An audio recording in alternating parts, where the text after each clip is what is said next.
आज आहे बैलपोळा. बैलपोळ्यानिमित्त मस्त पूजा करून घेतली. इथे बैलांचीही पूजा करून घेतली. चला तर मंडळी, welcome back to the my YouTube channel, ज्याचं नाव आहे डेली डोस विथ विशाखा. आजच्या व्लॉगमध्ये तुम्हाला पोळा आणि त्यानंतर नस्तनपूर असे 2 व्लॉग बघायला मिळणार आहे. मस्त आळूच्या वड्या बनवायला घेतल्या. इथे आळूचे पाने कापून ठेवली होती, तसंच साईडला चिंचही भिजवून ठेवली होती. सगळे पानांच्या शिरा लाटून घेतल्या आणि पाण्यात टाकून घेतल्या. शिरा जर लाटल्या नाही तर त्या घशाला त्रास देतात, त्यामुळे शिरा लाटून घ्यायच्या. आणि तुमच्याकडे चिंच नसेल तर तुम्ही लिंबू पण त्यामध्ये टाकू शकता. इथे तर सगळं लाटून झालेलं आहे. त्यानंतर त्याच्यात टाकण्यासाठी आपण मिरचीचं आणि लसणाचं पेस्ट करून घेऊया. त्यामध्ये थोडंसं आलं, हिरव्या मिरच्या, लसूण, थोडंसं जिरं आणि थोडासा ओवा टाकलेला आहे. हे मिश्रण मस्त मिक्सरमध्ये फिरून घ्यायचं आणि पिठात टाकायचं. याच्यामध्ये आता बेसन पीठ आपण जे बनवलं होतं ते मिश्रण, थोडंसं आता चिंचेचं पाणी टाकणार आहे. त्यानंतर हळद आणि मीठ एवढंच टाकायचं आहे. बाकी वरून लाल तिखट वगैरे टाकू नका. चिंचेचं पाणी टाकून घेतलं आहे, त्यामुळे घशाला त्रास होत नाही. अळूची पानं लावून घेते, तोपर्यंत तुम्ही व्लॉग कंटिन्यू करा.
आज आहे पोळा आणि आज मी तुम्हाला स्पेशल खीर रेसिपी शेअर करणार आहे.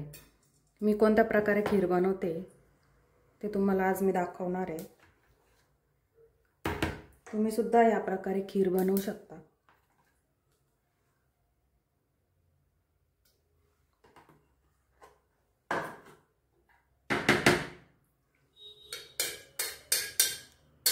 पोळा असल्यामुळे मी खीर बनवायला घेतली आहे.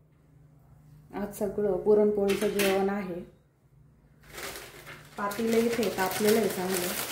स्टीलचं पातेलं घेतलं आहे, त्यामध्ये मी तूप टाकून घेतलं आणि आता या शेवया ॲड केलेल्या आहे. ज्यांना घट्ट खीर हवी असेल त्यांनी जाड शेवया, जास्त शेवया टाकायच्या. मला इथे पुरणपोळीसोबत खीर बनवायची, त्यामुळे मग मी थोडा कमीच टाकलं आहे. नाहीतर त्या शिजून ते जास्त जाड होतात, ते घट्ट होतं.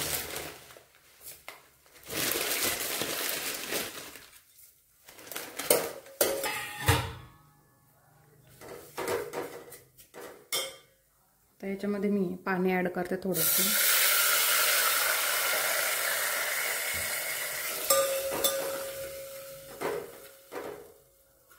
आधी थोड्याशा त्या पाण्यात शिजून घ्यायच्या आणि नंतर मग वरून दूध टाकायचं आहे. काही जण तांदळाची खीर बनवता, पण आमच्या घरात हीच खीर आवडते सगळ्यांना, त्यामुळे मग मी ह्याच पद्धतीने बनवते.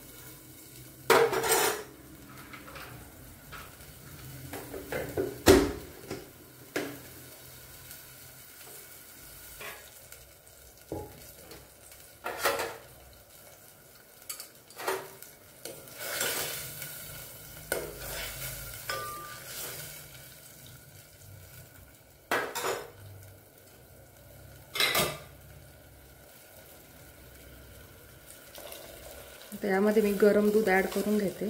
साय पण गेली तरी चालेल, त्याने मस्त घट्ट होतं ते.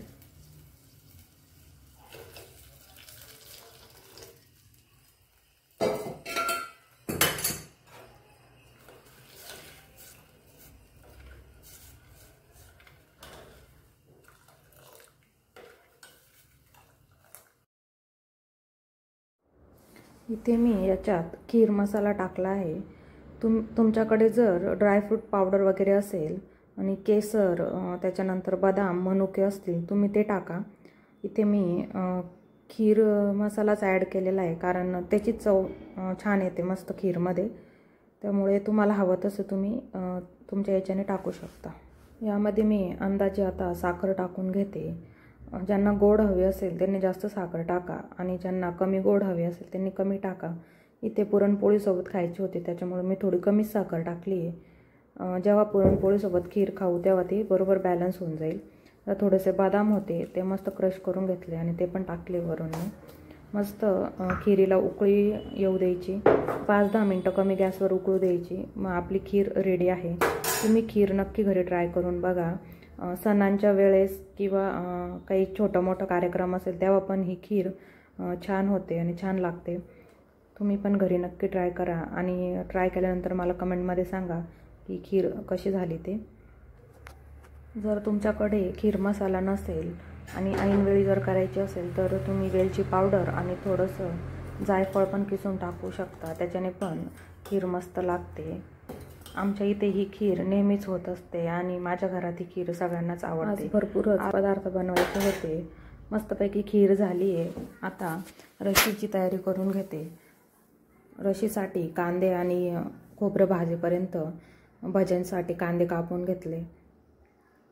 एका साईडला भात झालेला होता, खीर झाली होती. आता फक्त रशी आणि भजे काढायचे, त्यानंतर कुरडई पापड तळायचे, एवढंच बाकी होतं. आणि मेन म्हणजे पुरणपोळी. तर मी पुरणपोळी नाही केली, मांडे मागवले. मांडे मी बाहेरूनच घेतले, कारण एवढा कुटाणा काही जमत नाही, त्याच्यामुळं बाहेरूनच घेतलं. आता इथे रशीसाठी मिक्सरच्या भांड्यात सगळं काढून घेतलं, त्याच्यानंतर मसाले टाकले. हा काळा मसाला आहे. आता मसाले मस्त बारीक करून झाले. इथे रशीला फोडणी दिली आणि मस्तपैकी रशी उकळते आहे. आता भजेच राहिले आहे. पटकन भज्याचं पीठ कालून घेते. सुरुवातीला थोडंसंच पीठ कालवलं, पण कालवल्यानंतर असं लक्षात आलं की थोडं कमी पडेल. मग त्याच्यामध्ये परत थोडंसं पीठ टाकलं. आता इथे लाल तिखट, हळद, धने पावडर, जिरे, कांदा, कोथिंबीर आणि बेसन पीठ, त्यामध्ये थोडासा ओवा टाकून घेतला आणि मस्तपैकी हे पीठ मिक्स करून घेतलं. काही लोक हिरवी मिरचीचा ठेचा करून टाकतात, पण मला आज काही वेळ नव्हता, त्याच्यामुळं मी लाल तिखटच टाकलं. आता पीठ मळून घेतलं आहे मस्तपैकी.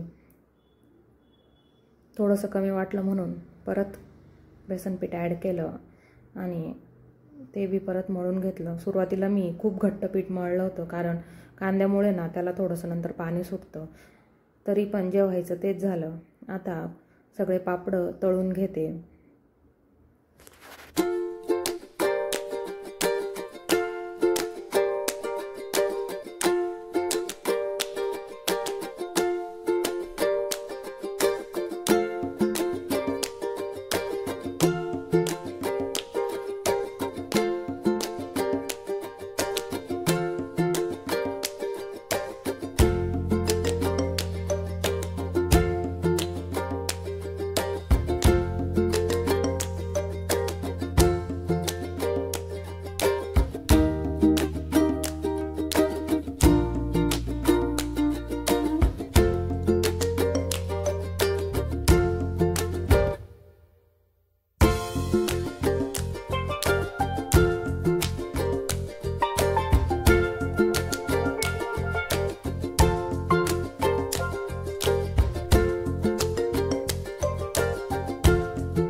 सगळा स्वयंपाक रेडी झाला होता.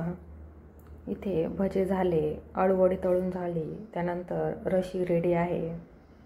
तिकडे खीर पण झाली आहे, पापड पण तळून झाले आणि मांडे पण आले होते. चला आता देवाला नैवेद्य देऊन घेऊया. मस्तपैकी संध्याकाळची पूजा करून देवाला आणि बैलांना पुरणपोळीचा नैवेद्य देऊन घेतला. त्यानंतर मग आपण जेवण करायला रेडी. आज जेवायला मी मम्मी पप्पाला बोलवलेलं होतं, त्यामुळे नैवेद्य थोडा लवकर दिला. स्वयंपाकाला उशीर झाला असता, त्यामुळे आधी संध्याकाळच्या वेळी नैवेद्य देऊन दिला होता.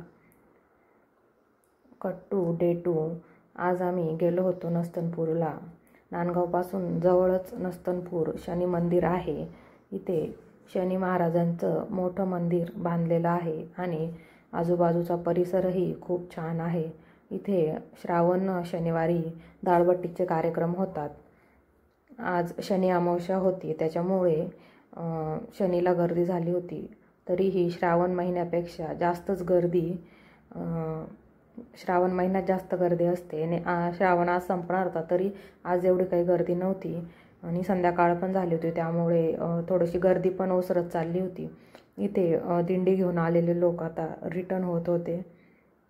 आम्ही पण मस्त नारळ वगैरे घेतलं, त्यानंतर शनिदेवाला वाहायला तेल वगैरे घेतलं आणि मग दर्शनाला निघालो. इथलं वातावरण खूप छान आहे. इतर वेळेस जर आपण आलो तर एकदमच शांतता असते, कोणीच नसतं आणि मस्तपैकी आपण थोडा वेळ बसून वेळ घालवू शकतो किंवा काही खाण्यापिण्याच्या वस्तू पण आणू शकतो आणि पिकनिक म्हणून पण येऊ शकतो. फोटोज वगैरे काढण्यासाठी छान स्पॉट आहे. तुम्ही नसेल आला तर एकदा नक्की भेट द्या. बघू शकता आजूबाजूला किती हिरवळ आहे आणि मंदिराच्या समोरच ट्रेन ट्रॅक पण आहे, त्यामुळे तिथून ट्रेन येता जाताना पण दिसते. इथे मस्तपैकी मोठे मोठे असे हॉल केलेले होते, म्हणजे ओपन हॉल. त्यामध्ये आपण ते दाळबट्टीचे वगैरे कार्यक्रम करू शकतो अशी व्यवस्था आहे आणि मस्तपैकी लॉन वगैरे बनवलेले, झाडे पण छान कट केलेली होती. इथे दर्शन रांगेकडे आता आम्ही निघालो. आम्ही नारळ वगैरे घेतलं होतं. आता दर्शन रांगेत पण काही एवढी गर्दी नव्हती, तुम्ही बघू शकता एकदमच मोकळी होती. नाहीतर श्रावण शनिवार म्हटलं की लाईन पूर्ण पॅक असते, पण आमचं 5 मिनिटात दर्शन झालं. इथे मंदिर परिसरात लांबून येणाऱ्या भाविकांसाठी मोठी भक्तनिवास बांधलेला आहे.